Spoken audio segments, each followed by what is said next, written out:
The more time goes on, the longer you use the internet, the more stuff you sign up for, the more passwords you have to use. Standard advice is that your passwords should be different for every account that you use, and the best way to keep track of those is with a password manager. My personal recommendation for the ultimate in password management is KeePass, which is available at keepass.info. If you happen to use the Linux operating system, you can use KeePass X.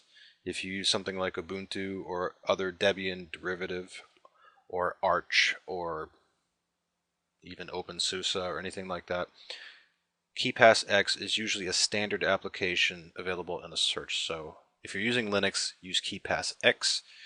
If you're in the Windows operating system, KeePass, just regular KeePass. Now the problem with some websites is that some of them need 8 characters, some of them need 10, some need 12, some require a letter followed by a number and mixed case, and it's extremely annoying to deal with. Fortunately, you can automate some of this so you can always use passwords that work in KeePass. When you go to create a new entry like this in KeePass, you have the option of going into the password generator.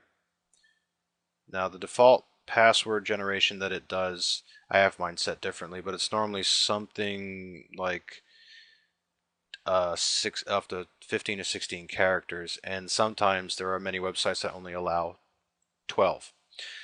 So the golden rule is this: make your passwords between 8 to 12 characters long, and then set KeePass when it generates one to always be within that spec. And I'll tell you how I did that. Now let me cancel this first. The web page that I'm looking at here, if you go into the password generator, there's a help button. Bring that into view more right here. It brings you to this web page. Now what you have to pay attention to are the patterns, because you can set yourself up a pattern that will always generate the type of password that will always work, and that's the best type. So let's just say I wanted to create a pattern that was always 8 characters long, always started with a letter, lowercase letter, followed by a number, and then mixed case, alphanumeric after that. Okay, so if I want to start with a letter, right here it says L, lowercase. I could also use an uppercase letter, but we'll use lowercase. So the pattern will have to be L for a letter, and then I need a digit. So that's right here, D, lowercase d.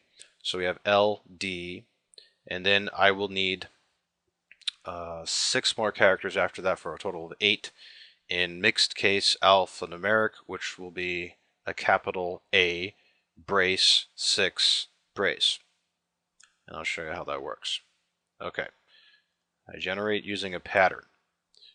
Remember, I started with a lowercase letter. That was a lowercase l, followed by a digit, a d.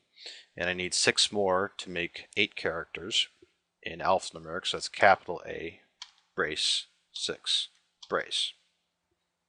This may look like complete gibberish. However, when you preview it, they're all 8 characters long. 1, 2, 3, 4, 5, 6, 7, 8.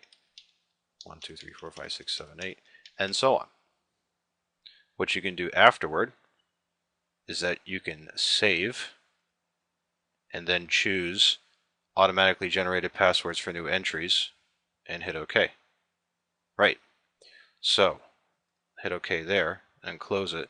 If I go to add a new entry, just bring this up on the other screen here and bring it into view, it generates a password I know is going to work. It's 8 characters, starting with a letter, followed by a number, and 6 characters are alphanumeric. Now if you wanted to punch this up to 12, really easy.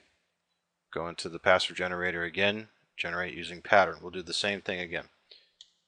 Lowercase letter, followed by a digit, and alphanumeric. Okay, so we had 8 before, we need to add 4 more. Now ordinarily I put this as 6.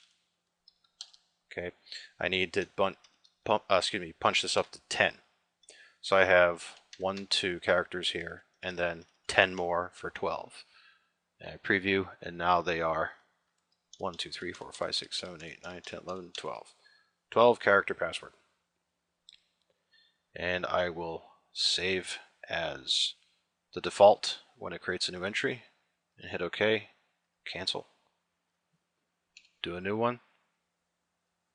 And now it's 12 character.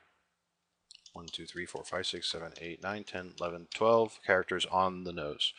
61-bit security, not the greatest in the world. Should be at least 80 or 128 preferably, but hey, this is not bad. And that pretty much falls within the spec of almost any website you will run into. It's not too many characters, it's not too few characters, and usually the rules that you fall into is it must start with a letter followed by a number, which all these passwords that you create do.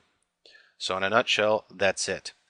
At least for KeePass it is. I'm pretty sure this works almost the same, if not exactly the same, in KeePass X if you're on the Linux platform, so you might want to try that out. I believe KeePass X will also work on the Mac, although I'm not certain about that. If you want to leave a comment about which KeePass works on the Mac, feel free. Take it easy.